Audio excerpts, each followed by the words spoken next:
नमस्कार दोस्तों, study with Sunil sir from लक्ष्य चैनल में आपका स्वागत है। इस चैनल के माध्यम से विद्यार्थी जीवन से संबंधित सभी सूचनाएं प्रदान की जाती हैं। साथ ही साथ विभिन्न कक्षाओं के विभिन्न विषयों के शिक्षण कार्य, उसके साथ प्रतियोगी परीक्षाओं की तैयारी की जाती है। अतः वीडियो को लाइक एवं शेयर अवश्य करें। अगर आप इस चैनल पर नए हैं तो सब्सक्राइब बटन दबाना न भूलें, साथ ही साथ बेल आइकन बटन जरूर दबाएं, जिससे आपको नए नए वीडियो प्रतिदिन प्राप्त हों जो बोर्ड परीक्षा की तैयारी के लिए आपके लिए उपयोगी होगी। चलिए वीडियो शुरू करते हैं। आज हमारा लक्ष्य है क्लास 10th के इंपॉर्टेंट क्वेश्चन को सॉल्व कराना, जिसमें कल आपको दो चर राशि वाले रैखिक समीकरण के 3 क्वेश्चन सॉल्व कराए गए थे और आज 3 क्वेश्चन सॉल्व कराए जो यूपी बोर्ड एग्जाम की दृष्टि से बहुत ही महत्वपूर्ण है। तो क्वेश्चन नंबर 4 आपका दिया है कि त्रिभुज ABC में कोण C बराबर 5 कोण B is equal to 3 bracket में कोण A प्लस B, मतलब ये इसके बराबर है, ये इसके बराबर है। तो त्रिभुज के तीनों कोणों का मान यानी कि ABC कोणों का मान निकालना है। तो यहां से दिया क्या क्या है वो लिखते हैं। तो दिया है कोण C का जो मान है वो 5 कोण B के बराबर है, तो समीकरण इसको 1 मान लीजिएगा। फिर यहां से मिल जाएगा कि 5 कोण B is equal to 3 bracket में कोण A प्लस कोण B के। ठीक है, तो ये 5 को उधर भेजना चाहे तो भेज देंगे। तो कोण B बराबर मिल गया 3/5 और ये हो गया कोण A प्लस कोण B। इसको समीकरण नंबर 2 कह सकते हैं। और पुनः कोण C का जो मान होगा वो 3 कोण A प्लस कोण B के भी इक्वल होगा, क्योंकि ये इसके बराबर है, ये इसके बराबर है, तो ये दोनों भी आपस में बराबर हो सकते हैं। तो इसको समीकरण 3 मान लेते हैं। और हम जानते हैं कोण A धन कोण B धन कोण C बराबर होता है 180 अंश। त्रिभुज के तीनों अंतःकोणों का योग कितना होता है? 180 अंश। तो यहां से हम कोण A प्लस कोण B का मान निकाल लेते हैं। कोण A प्लस कोण B इज इक्वल टू हो जाएगा 180, C उधर जा रहा है तो इसको कोण C और इसको मानेंगे समीकरण नंबर 4। अब देखिए आप 3 और 4 को देखिए। 3 और 4 से हम सॉल्व पहले करते हैं। तो कोण A धन कोण B का मान समीकरण 3 में रख देते हैं। कोण A धन कोण B का मान समीकरण 4 से समीकरण 3 में रखने पर तो रखा जाए। तो चलिए, तो देखिए यहां कोण C वैसे ही लिखेंगे, उसके इक्वल टू है 3 है। कोण A प्लस कोण B का मान यहां आया है, कितना है? तो ब्रैकेट में 180 माइनस कोण C, इसको सिंप्लीफाई किया जाए तो कोण C बराबर 18 54 540 और ये हो जाएगा 3 कोण C। इसको इधर भेजेंगे तो हो जाएगा कोण C, ये आएगा तो प्लस हो जाएगा 3 कोण C और बराबर 540। तो बताइए कितना हो गया? ये 1 और 3 मिलके 4 कोण C हो गया 540 और डिवाइड करेंगे तो कोण C बराबर 540/4 और हल करेंगे आप तो यहां से 4 × 4 कितना बचा? 1 बचा, 4 × 3 12, कितना बचा? 2 4 25 20। तो यहां कोण C का मान आ गया 135 अंश। अब कोण C का मान आप 1 में रख दीजिए, जिससे आपको B मिल जाएगा। तो लिखेंगे कोण C का मान समीकरण 1 में रखने पर तो रखेंगे तो 135 इज इक्वल टू 5 कोण B। तो यहां से कोण B बराबर हो गया 135/5 और हल जब करेंगे आप तो क्या मिलेगा? कोण B बराबर देखिए 5 दूना 10, 5 सते 35, तो ये हो गया कोण B का मान 27 अंश। आपको C का मान मिल गया और B का मान मिल गया। अब आप ये मान समीकरण 4 में रख दीजिए, जिससे आपको A का मान मिल जाएगा। तो लिखेंगे कोण B व कोण C का मान समीकरण 4 में रखने पर, ये मान आप किसी भी समीकरण में रख सकते हैं, ठीक है ना, लेकिन जो आपको आसान समीकरण दिखे उसी में रखेंगे तो बेटर होगा सॉल्व करने में। तो 4 में रखते हैं तो देखिएगा कोण A का मान निकालना है और B का मान आपका आ चुका है, कितना है? 27 है और इज इक्वल टू 180 माइनस कोण C का मान कितना है? 135। इसको सॉल्व करेंगे तो कोण A बराबर कितना होगा? 180 में से 35 घटाइए तो 10 में से 5 जा 5, यहां बचा 7, 7 में से 3 जा 4 और ये 27 चला जाएगा उधर तो ये -27 हो गया। तो कोण ए का मान हो गया आपका 15 में से 7 जा 8 और 3 में से 2 जा 1, 18 डिग्री। और इस प्रकार क्या पाया आपने, कोण ए का मान 18 डिग्री, कोण बी का मान आपका आया है 27 डिग्री और कोण सी का मान आया है 135 डिग्री। और आप इसको देखेंगे, अगर तीनों को जोड़ेंगे तो 180 अंश आएगा और यही आपके क्या हो गए, आंसर। ठीक है बच्चों, तो ये सवाल समझ में आया। आप बढ़िया से इसको समझने का प्रयास कीजिए और इंपॉर्टेंट क्वेश्चन है। चलिए आते हैं अगले सवाल की तरफ। Question number 5।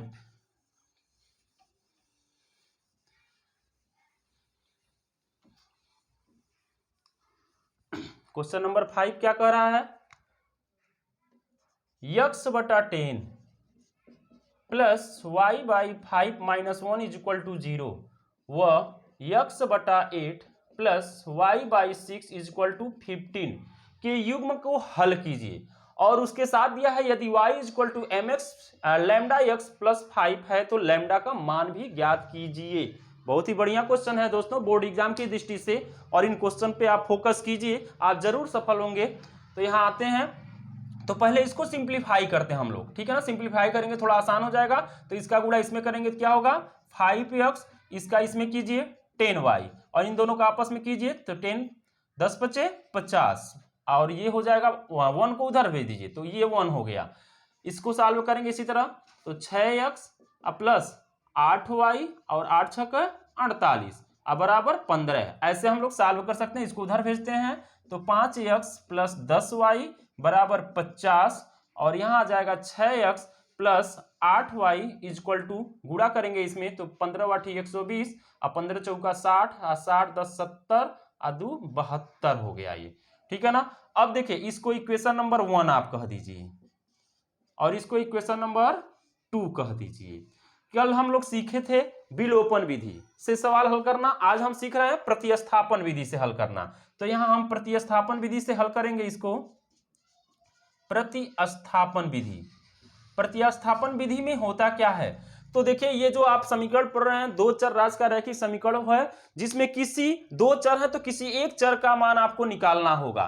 तो यहां से हम x की वैल्यू निकालते हैं, ठीक है। तो समीकरण 1 से लिखेंगे, समीकरण 1 से x का मान निकालने पर, x का मान निकालने पर तो निकालेंगे तो यहां से मिलेगा 5x इक्वल टू अकेला छोड़ना पड़ेगा और इसको उधर भेजते हैं तो 50 माइनस 10y या x बराबर ये जाएगा तो अपान में हो जाएगा 50 माइनस 10y अपान 5। इसको मान लीजिएगा इक्वेशन नंबर 3। अब ये मान आप किससे निकाले हैं 1 से और इसको ले जाके 2 में क्या करेंगे रख देंगे तो x का मान समीकरण 3 से 2 में रखने पर तो रखिए तो 6 यहाँ 6 है और x की जगह आप रखेंगे 50 माइनस 10y बटा 5 इधर पहले है क्या 8y इक्वल टू 720। हल करेंगे तो 6 पचे 30 300 हो गया माइनस 6 दाम में 60y और देखिएगा इसको गुणा इसमें कर दीजिए तो 5 वाटी 40y इन सब का बटा क्या हो गया 5 बराबर 720। इसको सिंप्लीफाई भी कीजिए 5 को उधर भेज देते हैं तो ये हो जाएगा 300। आइए देखिए माइनस 60 प्लस 40 हो जाएगा माइनस 20y और ये इधर जा रहा था 5 0 0 5 दूना 10 5 सते 35 1 3600 हो गया। अब यहाँ से इसको उधर भेज दिया जाए तो minus 20y equal to 3600 minus 300 हल करेंगे तो minus 20y is equal to क्या मिलेगा तो 0 में 0 0 0 6 में 3 जा 3 3300 आ गया तो y बराबर हो गया 3300 बटा माइनस 20। हल करेंगे तो y का क्या मान आ रहा है, y का मान आ रहा है 0 से 0 कट गया तो 2 एकन्ने 2 कितना बचा 1 2 छक्के 12 1 2 पचे 10 165 आ रहा है। y का मान 165, y का मान आप समीकरण 3 में रख दीजिए। y का मान समीकरण 3 में रखने पर तो रखेंगे तो x बराबर हो जाएगा 50 माइनस 10 गुणे 165 y की जगह 165 रखा गया है बटा 5। इसको हल करेंगे तो 50 माइनस 1650 हो जाएगा ये गुणा करने पे बटा 5। इसको हल करेंगे आप तो 1600 मिलेगा वो भी माइनस चिन्ह के साथ, अब बटा 5, और यहाँ से आपको मिल जाएगा, थोड़ा जगह कम पड़ रहा है, तो यक्स का जो मान मिल जाएगा आपको यहाँ से माइनस 5 तिहाई 1500, और फिर आपको मिलेगा 5 तिहाई 15 हो गया, एक बचेगा, 5 दूना 10, 320 आपके यक्स के मान आ गए। तो इस तरह से यक्स का मान आपका आ गया 320 माइनस 320, और वाई का मान आ गया आपका कितना 165। ठीक है ना, मिस्टेक हुआ है कहीं, वाई का मान 165 ये माइनस में आया है, देखिए बच्चों मिस्टेक हुआ है, तो चूंकि यहाँ माइनस है और ये माइनस माइनस माइनस क्या हो जाएगा प्लस, तो ये 1700 हो जाएगा आपका, थोड़ा गलती हुआ है, तो हल करेंगे इसको, तो ये मान हो जाएगा आपका 5 तिहाई 1500, 5 तिहाई 15, 2 बचेगा, 5 चौका 20, 340 हो जाएगा। तो इस तरह से यक्स का मान कितना हो गया 340। ठीक है, तो अब देखिए, अब ये सवाल यहीं तक नहीं है, और 340 जो मान ये आ रहा है वो ये प्लस में आएगा, क्योंकि इसकी वैल्यू किस में है, प्लस में है। ठीक है ना, तो यक्स का मान ये और वाई का मान किस में आया है, माइनस। तो ध्यान से देखिएगा बच्चों, हल करने पे वाई का मान माइनस 165 और यक्स का मान कितना आ रहा है 340। अब कहा है कि यदि y बराबर लैम्डा एक्स प्लस 5 है तो लैम्डा का मान ज्ञात कीजिए। तो थोड़ा हम इसको कुछ पार्ट को इरेज करते हैं ऊपर से।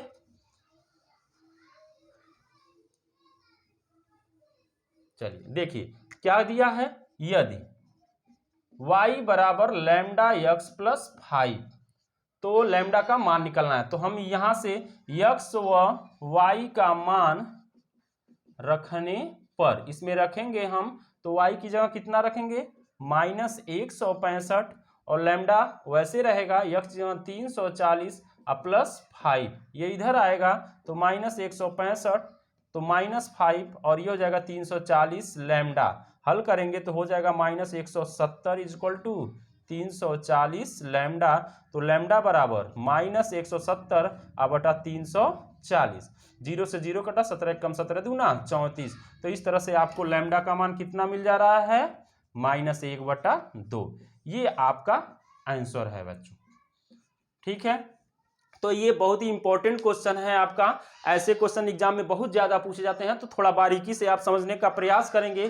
कोई भी दिक्कत हो तो कमेंट बॉक्स में कमेंट अवश्य करें, फिर से सवाल को आपको रिपीट करा दिया जाएगा। चलिए बढ़ते हैं हम लोग अगले क्वेश्चन की तरफ। अगला क्वेश्चन है क्वेश्चन नंबर 6 नंबर क्वेश्चन आपका क्या कर रहा है कि x/7 plus y/3 equal to 5 और x/2 minus y/9 equal to 6 को समीकरण को वज्र गुणन विधि से हल करना। किस विधि से, वज्र गुणन विधि से। तो देखिए पहले समीकरण को हम सही रूप में लिखते हैं, तो इसका गुणा इसमें करेंगे 3x, इसका इसमें करेंगे 7y, और इन दोनों का आपस में 21 इक्वल टू 5। इसी तरह इसको सॉल्व किया जाए तो 9x minus 2y equal to 18 equal to 6, और सिंप्लीफाई करें तो 3x प्लस 7y, और ये हो जाएगा 5 करने 5 दूना 10, 105, या इसको लिखेंगे 3x plus 7y minus 105 equal to 0। समीकरण इसको 1 कहेंगे, इसको हल करें तो ये हो गया 9x माइनस 2y, 18 छक्का 108, इसको भी इधर बुला लीजिए, तो 9x माइनस 2y माइनस 108 बराबर 0, समीकरण नंबर 2 हो गया ये। ठीक है, अब देखिए वज्र विधि से हल करने के लिए हमें A B C, A1 B1 C1 A2 B2 C2 की मान की आवश्यकता होती है। तो समीकरण की तुलना करेंगे, तो समीकरण 1 की तुलना व्यापक समीकरण, और किसका व्यापक समीकरण है, दो चर राशि वाले रैखिक का व्यापक समीकरण है। ठीक है ना, ये होता है a1x plus b1y plus c1 equal to 0 से, तथा समीकरण 2 की तुलना a2x plus b2y plus c2 equal to 0 से करने पर। तो कल आपको हमने सिखाया था कैसे हम लोग मान निकालते हैं। तो देखिए समीकरण 1 की तुलना इससे करेंगे और समीकरण 2 की तुलना इससे। तो यहां से देखिए x है तो a1 का मान आपको क्या मिल रहा है 3, इसी तरह y है तो यहां से b1 का मान क्या मिल रहा है 7, इसी तरह c1 इक्वल टू -105। समीकरण 2 का इससे कंपेरिजन होगा तो a2 का मान आपको मिल रहा है 9, फिर आप y, तो B2 का मान आपको मिल रहा है -2, क्योंकि यहाँ प्लस है, यहाँ क्या है माइनस, और C2 का मान मिल रहा है -108, 108। अब देखिए वज्र गुणन विधि से हल करना है, ठीक है ना। तो इसके लिए हम थोड़ा खाका तैयार करते हैं कुछ ऐसे, ये तो यहाँ आपका जो मान होता है वो x का होता है, यहाँ y लिखते हैं और यहाँ 1 लिखते हैं। यहाँ शुरुआत होती है b से, b के बाद आपका c आता है, c के बाद a आता है, अब फिर पुनः b आ जाता है। तो b का मतलब b1 और नीचे रहेगा b2, c1 है, c2 है, a1 है, a2 है, पुनः b1 है, b2 है। अब इसको सॉल्व करने के लिए ऐसे आप मान रखेंगे, पहले एक खाका तैयार कर दें, फिर इसी तरह मान आप रखेंगे। तो b1 का मान कितना है देख लीजिए, 7 है, और b2 का मान कितना है -2 है, और c1 का मान कितना है -105 है, फिर आपका c2 का मान कितना है -108 है, फिर a1 का मान कितना है 3 है, और a2 का मान कितना है 9 है, फिर b1 का मान कितना है 7 है, और b2 का मान है -2। इसको सॉल्व करेंगे तो लिखेंगे x अपान यक्स वाला है। तो देखिए जब भी गुणा करते हैं तो दाएं से बाएं की ओर चलते हैं, तो इन दोनों का आपस में चिन्ह सहित गुणा होगा। तो 7 वाठी 56 को 6, 7 शून्य 5 बचा, और 7 एक अन्य 7, और प्लस माइनस माइनस ये हो गया। और जब भी इसका गुणा करेंगे तो पहले बीच में माइनस चिन्ह लगाते हैं, तो गुणा करेंगे तो माइनस माइनस प्लस, 2 पचे 10 को 0, 2 एक अन्य 2 0 0 1 हो गया, 2 एक अन्य 2 इज इक्वल टू, चलिए यक्स का काम खत्म हो गया। अब y का नंबर लगा लीजिए, तो y वाला ये है आपका हिस्सा, इसका गुणा इसमें होगा पहले। तो 9 पचे 45, 9 एक अन्य 9, चिन्ह आएगा माइनस, और यहाँ माइनस लग जाएगा तुरंत क्योंकि इसका गुणा करेंगे आप। तो यहाँ किसका गुणा हो रहा है आपका, ये 1 यहाँ रहेगा, 3 का गुणा होगा 3 आठी 24, 3 एक अन्य 3, और यहाँ चूंकि माइनस है तो प्लस माइनस माइनस हो जाएगा। ठीक है दोस्तों, अब आते हैं हम लोग इज इक्वल टू 1 अपान, इसका करें हम लोग इस हिस्से का, तो माइनस है, ये प्लस है, 3 दूना 6 -6 हो गया, और बीच में माइनस चिन्ह लगाएंगे तो 9 सते 63, ये हो गया आपका। ठीक है, तो एक बार कैलकुलेशन एक बार और देख लेते हैं हम लोग। तो 108 का गुणा 7 में हुआ, तो 707 वाटी 56, 7 एक अन्य 7, फिर b2 का c1 में, तो 105 का 2 में, तो हो जाएगा 210, बीच में माइनस लगेगा, ये माइनस माइनस प्लस कोष्टक में हो गए। फिर इसका किया आपने, तो 9 पचे 45, 9 एक अन्य 9, प्लस माइनस माइनस, फिर माइनस लगेगा, इसका करेंगे आप तो माइनस हो जाएगा, 3 वाठी 24, 3 एक अन्य 3, फिर इसका किया गया द्वितीय 6, प्लस माइनस माइनस, फिर 9 सते 63, और ये प्लस प्लस है तो प्लस, इसको सॉल्व किया जाए अब। तो यक्स अपान, अब यक्स की वैल्यू कितनी आ रही है देखा जाए, तो देखिए ये माइनस है 756 और ये 210। ऊपर वाले क्वेश्चन को हम मिटा देते हैं, थोड़ा ऊपर लिखा जाए तो बेटर रहेगा। चलिए, तो यहाँ यक्स अपान कितना होगा -756, और ये माइनस अंदर जाएगा तो plus minus minus 210 is equal to Y अपान कितना आ रहा है, तो -945, और ये माइनस माइनस कितना हो गया प्लस 324 इज इक्वल टू 1 अपान, ये कितना है तो -6 है, और ये -63। चलिए यक्स अपान हल करेंगे तो 6 दोनों जुड़ जाएंगे माइनस चिन्ह के साथ, तो 6 0 6, 5 1 6, और 7 2 9। अब देखिए इसके साथ 1 को ले आइए जोड़ के, क्योंकि 1 का दोनों के साथ साझा होता है, तो 63 और हो जाएगा, 63 6 6 3 9, तो ये 69 हो गया। और इसी तरह तथा y अपान, y का मान कितना, तो ये माइनस है, ये प्लस है, घटेगा, 5 में से 4 जा 1, और 4 में से 2 जा 2, 9 में से 3 जा 6, माइनस चिन्ह के साथ आएगा, और y अपान 1 अपान कितना हो गया -69। तो सीधा सीधा अगर कट रहा है काट, नहीं तो इसको उधर भेजिए, तो यहाँ से लिखेंगे आप यक्स बराबर, ये उधर जाएगा तो डिवाइड बनेगा, क्योंकि वैल्यू हमको यक्स और y की निकालनी है, तो बटा -69, और यहाँ वह y इज इक्वल टू ये जाएगा तो -621 बटा -69, भाग दिया जाए तो ये, तो किससे कटेगा देखा जाए, 3 से काटिए पहले, 3 त्रिका 9, 3 दूना 6, 3 दूना 6, 3 दूना 6, 3 त्रिका 9, तो ये आया 322 बटा 23, 322 बटा 23, और वह y इज इक्वल टू, इसको भी 3 से काटिए, 3 दूना 6, 3 सते 21, माइनस चिन्ह के साथ आ रहा है 207, और इसको 3 दूना 6, 3 त्रिका 9, तो 207 चूंकि दोनों माइनस माइनस है क्या, माइनस माइनस दोनों है क्या, हाँ, तो ये माइनस माइनस क्या हो जा रहा है, यहाँ से खत्म हो जा रहा है, तो 23 हो गया। तो यहाँ से x बराबर भाग दिया जाए, कटता है तो काटते हैं हम लोग, तो 23 से करने 23, कितना बच रहा है 9, 92 हो गया। तो 23 चौका 92, 4 3 12, 4 दूना, हाँ 23 चौका 92, तो ये हो गया x बराबर कितना 14। वह y बराबर यहाँ से देखा जाए क्या हो रहा है, कटने वाली संभावना बन रही है कि नहीं, तो 23 का पहाड़ा पढ़ें कि 207 आए कै मरतबा, तो 9 त्रिकी 27, 9 दूना 18, 9 मरतबा ये कट जा रहा है, तो y बराबर कितना आ गया 9। तो ये आपके आंसर हो गए दोस्तों। तो ये बज्र विधि से हल करने का तरीका हो गया, ठीक है ना। पहले समीकरण की तुलना करेंगे, फिर वैल्यू रखेंगे, फिर आपको बताया गया रूल्स की दाएं से बाएं की ओर मल्टीप्लाई, और जब बाएं से दाएं की ओर तो बीच में माइनस चिन्ह लगता है, ध्यान रहे। अब ये वीडियो यही समाप्त होता है। अगर वीडियो पसंद आया तो इसको लाइक एवं शेयर अवश्य करें। धन्यवाद।